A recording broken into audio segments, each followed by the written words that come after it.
Suspense.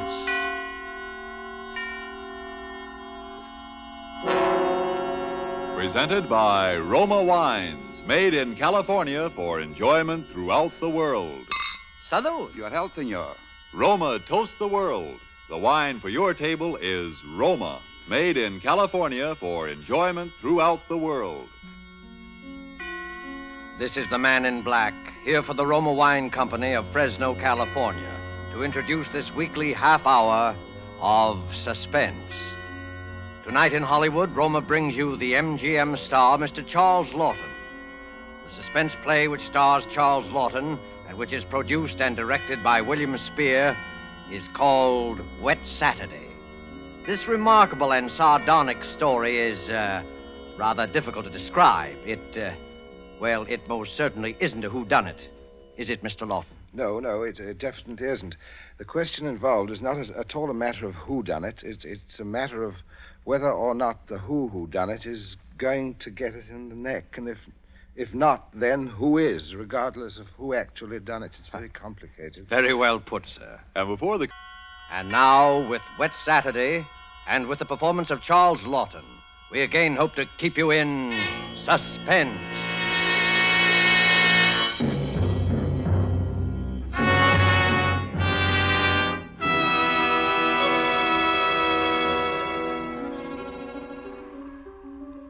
On this rainy afternoon, we should like you to meet the Princey family and their visitor. They are, of course, at home. Mrs. Princey, daughter Millicent, George, the son and heir, sprawled on a couch, and finally, Mr. Princey, biting on a dry pipe. Their living room is dull and overstuffed. Rain beats at the windows. They are any middle-class family at home on a wet day, except for one small item. As you sit with them in the living room, you can see through the door to the sun porch a pair of men's feet encased in high black shoes. They look like the feet of a curate. There is a tenseness in the room. The air is charged with excitement. But the feet are very still.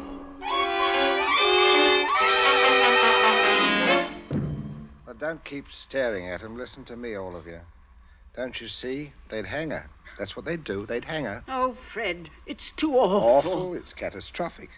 A supposedly sweet, gentle, intelligent girl, respected and loved by the whole village, doing a thing like this. Think of the publicity and the disgrace. Do you think I'm going to resign from the bench, the vestry, and sell out and live in some foggy hotel abroad? Oh, no. No. No. I'll kill myself. I will. Don't be a fool. Any more than you have been, the governor may. Will you be quiet? Wouldn't be so bad if it were you, George. Everybody in the village knows you're not responsible. Get off that couch and sit up in your spine. You might be of a little use here if you could think. Oh, but I say, Governor, this isn't my funeral. Shut up. As long as I can remember, George, you've been a trial and tribulation to me. Oh, I can't stand it. You've got to stand it, my dear, and keep that hysterical note out of your voice. Do you hear? Yes. Yes. We're talking about the weather. Now, George. Yeah? George, if he fell down the old well, say, striking his head several times, what about that? I really don't know, Governor. What about it? Don't be an ass, George. I'm asking you to think. He'd have had to hit the side several times in 30 or 40 feet and at all the correct angles. No, I'm afraid not. I'm afraid that won't do it. Oh, we'll have to go over it all again, Millicent. Oh, no, Father. No, I couldn't. Millicent, we must go over it all again. Fred, you're torturing her. Oh, face facts, mater. With him lying there, no use pretending it's a picnic. They might hang you, Millicent. Oh, do stop that shaking. Stop it, Millicent. Stop it. You must stop it. And you must keep your voice quiet, Millicent. We are talking about the weather. Now we will proceed. I can't, not with those feet there. You should have thought of that, Millie. I'm not moving her. Shut up, George. And stop shuffling your feet. Now, Millicent, look at me. And answer me truthfully. Do you hear? Answer me. You were in the croquet court? Yes. Who knew you were in love with this wretched curate? The whole village knows. They've been sniggering about it in the pub for the 3 years past. Shut up, George. Millicent, we continue. You were on the croquet court? Yes. You were putting the croquet set into its box? Yes, it was starting to rain. I was carrying the balls and mallets into the sun porch. The box was there. You heard someone enter the garden gate and come across the yard? Yes. Could you see who it was? Not at first. I was going into the sun porch. I threw down all the mallets but the red one and turned round. And it was Withers? Yes. So you called him? Yes. Loudly? Oh. Did you call him loudly? Could anyone have heard? No, Father, I'm sure not. I didn't really call him. I just spoke his name. He saw me as I went to the door, and he just waved his hand and came over. Now, can I find out from you whether there was anyone about, whether he could have been seen? I'm sure not, Father. I'm quite sure. So you both went into the sun porch? Yes, it was raining hard then. What did he say? He said, "Hello, Millie," and excuse his coming in the back way, but he'd set out to walk over to Liston. Yes? And he said, passing the park, he'd seen the house and suddenly thought of me, and he thought he'd just look in for a minute. He had something to tell me. Yes, go on.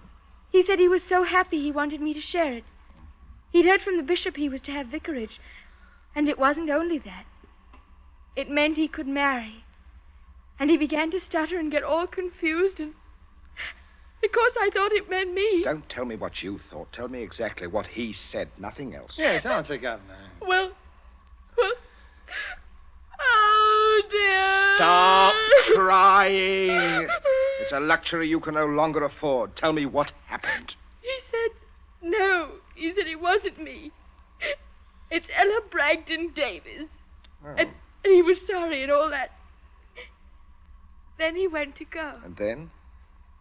I got mad. He turned his back. I had the red mallet of the croquet set in my hand. I'd forgot to drop it in the box when I came, and I was just... Did you shout or scream? I mean, as you hit him?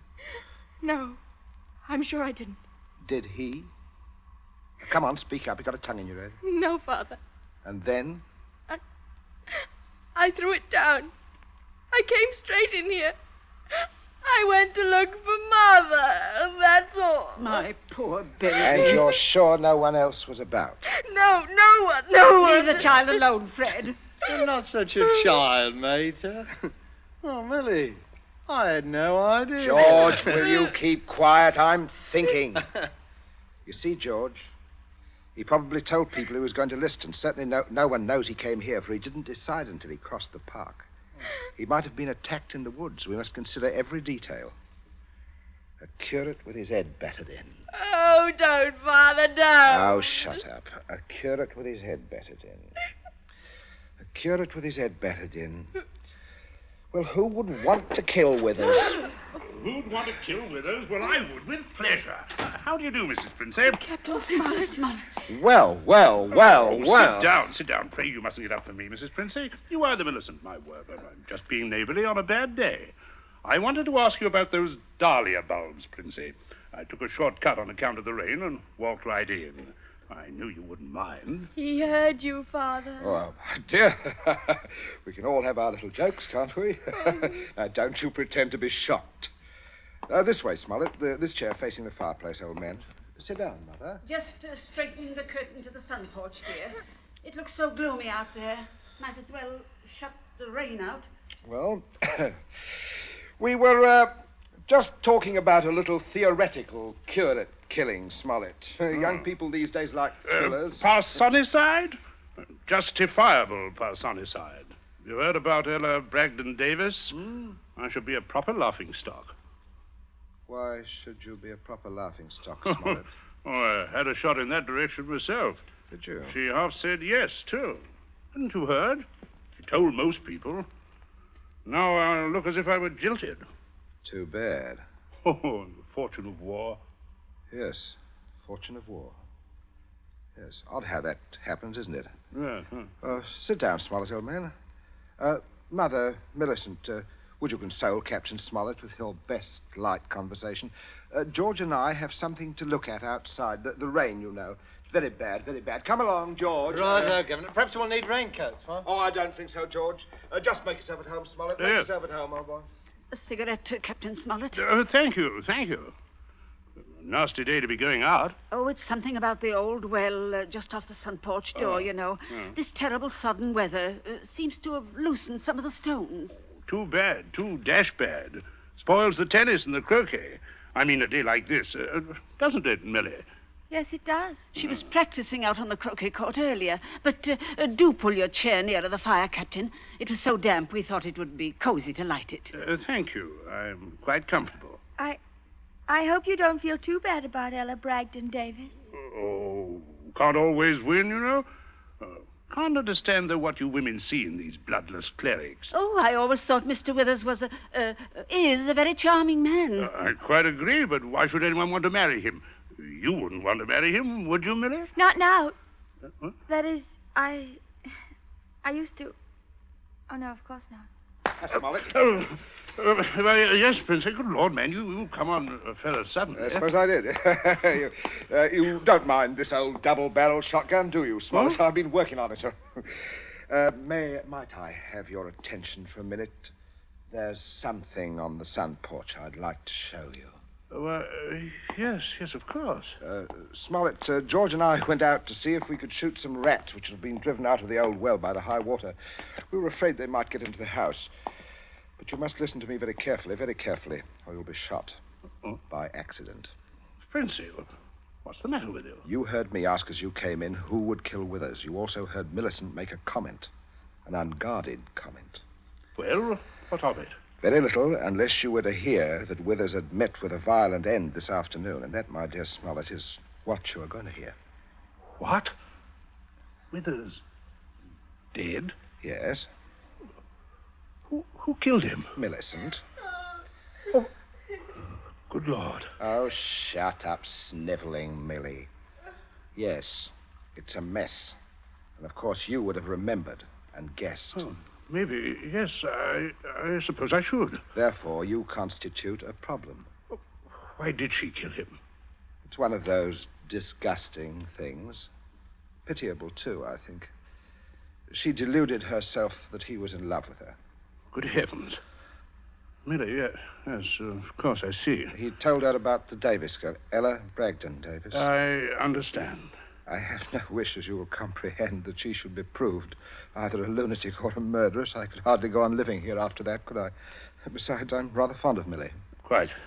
On the other hand, you know about it. Yes, I see. That makes me a problem. You were wondering if I could keep my mouth shut. If I promised? I'm wondering if I could believe you. But if I promised? If things went smoothly, yes. But not if there was any sort of suspicion or any questioning.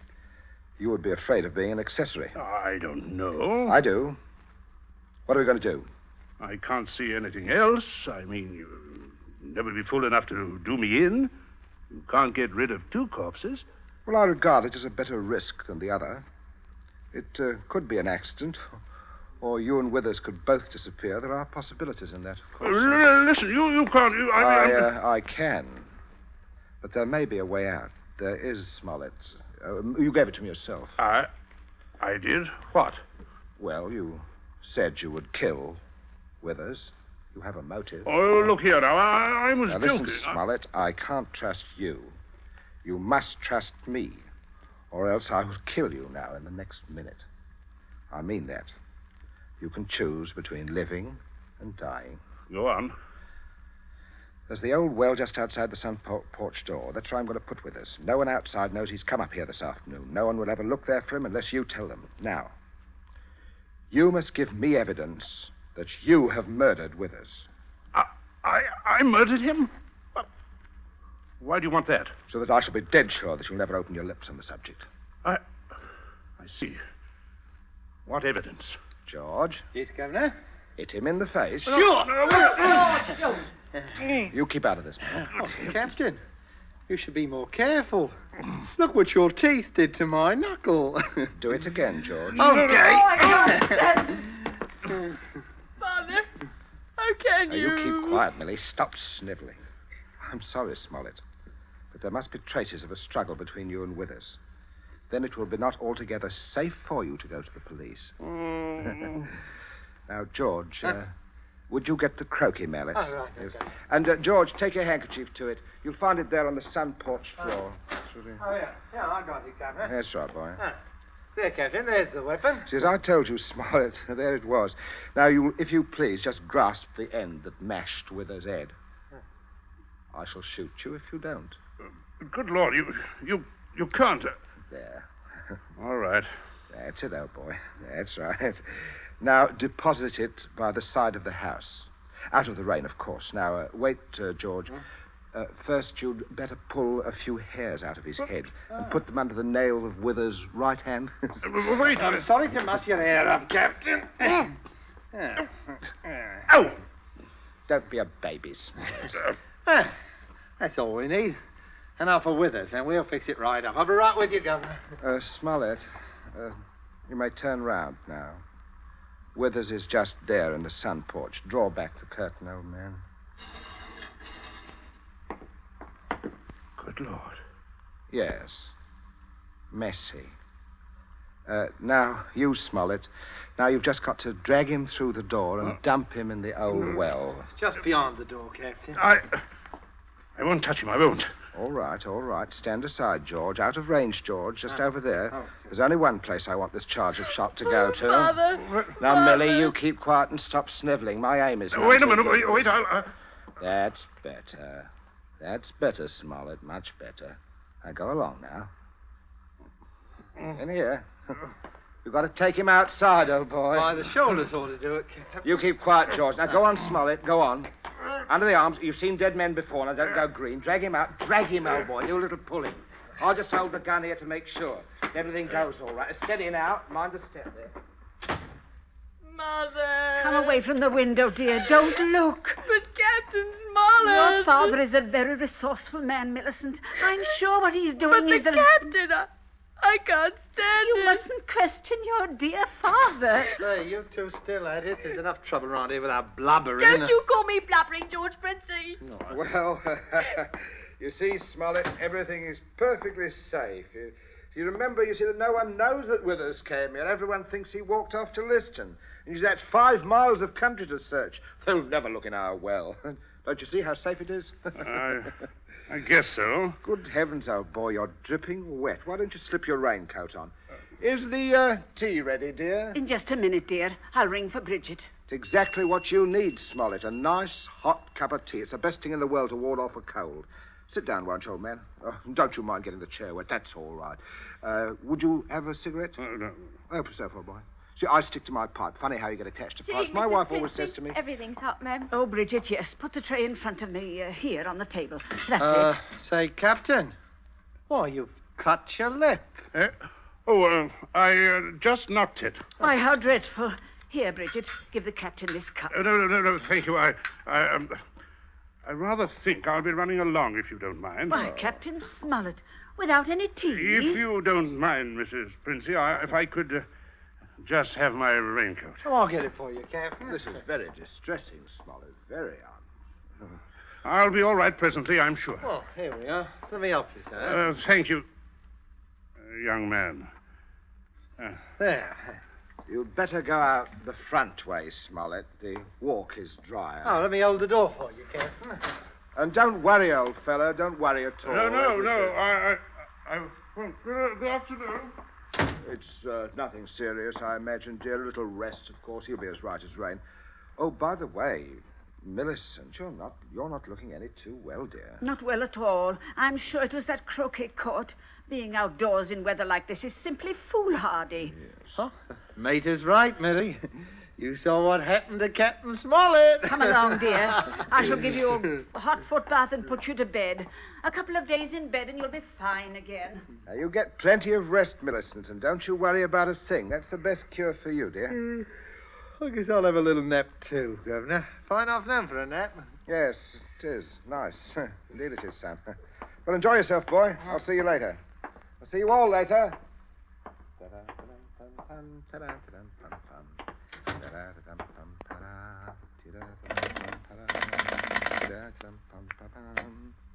number, please. Oh, would you get me to the police station?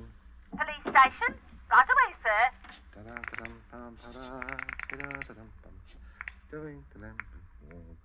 Police headquarters, Sergeant Yancey speaking. Oh, hello, Sergeant. This is Princey of Abbott's Road. I believe you know me. Princey? Sergeant, a rather horrible thing has just occurred. Quite extraordinary. It's murder, in fact. Murder? I'm afraid it looks rather bad. Well, for a close friend of ours, unfortunately, we saw him do it. I think you'd better send someone over right away. Well, a man should be there right about now, Mr. Princey. I beg your pardon? I say, our man should be there now. Constable Martin has his post right below your house there, just rang in. Seems Captain Smollett was with him. Captain Smollett? He reported some rather queer goings-on at your place, but I certainly didn't understand it was murder. But just don't touch anything, Mr. Princey, and don't worry. Don't worry at all. No, Sergeant. I won't worry, thank you. Governor, where are you? Governor, where are you? I'm right here, and stop shouting. We have some visitors, Governor. I can see that. I'm not... Well, Constable, good afternoon. Hello, Smollett.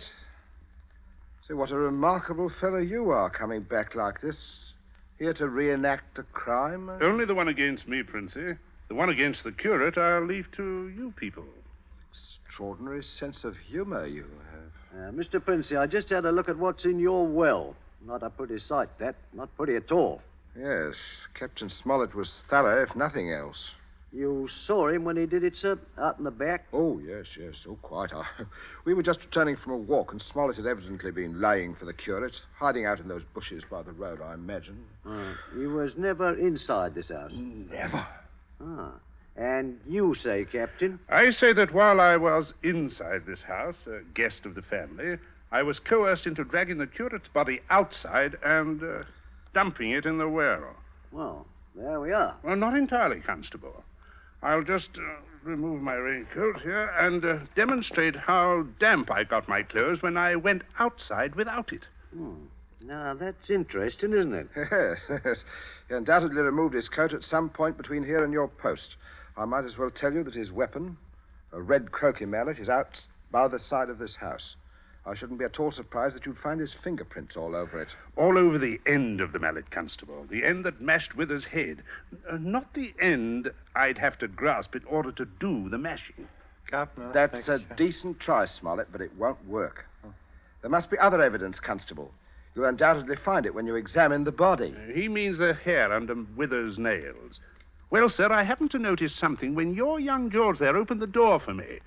If you'll carefully look, I believe you'll find a few of my precious hairs under his nails, too. Well, what are you trying to Shut up, say? George, will you? Constable, this is a complete waste of time. So far as a violent struggle between Smollett and Withers is concerned, Smollett's face speaks for itself quite eloquently. But no more eloquently than your son's knuckles. Huh? As you see, Constable, a fresh abrasion. He did that on my teeth. Or did he? What? I said, or did he? He might have done that on Withers' teeth. Oh, I see. Yes. I see what you mean. Oh, but I didn't, Governor. He said that I did it on here, Mr. you Withers. keep still, you nitwit. Let me think. As a matter of fact, George, the more I think of it, the more I'm convinced it was your voice I heard. Quite a vigorous quarrel. Something about the curate jilting your sister. Don't be ridiculous, Smollett. Very well, Princey.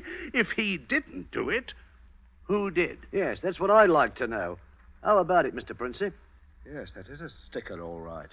George, my boy, it looks to me as if you're elected. Elected?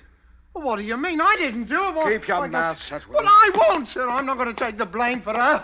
Millie did it. She did it with the mallet. I saw her. Me? Why, yeah. Millie? You could prove that? Prove it?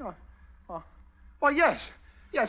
Her fingerprints on the mallet. Why, the handle. George, don't you remember when you made me touch the mallet when you picked it up with your handkerchief? George, I'm sure you wiped that handle clean. Oh, well, I can hardly expect you to remember that if you can't even remember killing the curate. I told you to keep still, George. I am thinking. Well, Governor, you're not going to let him say that. As long as I can remember, George, you have been a trial and tribulation to me. What? You shouldn't have done it, George. Oh. You shouldn't have done it. Now let's all have a nice hot cup of tea. Warms the cockles of the arms. Very good for you, Mother. Where's the sugar?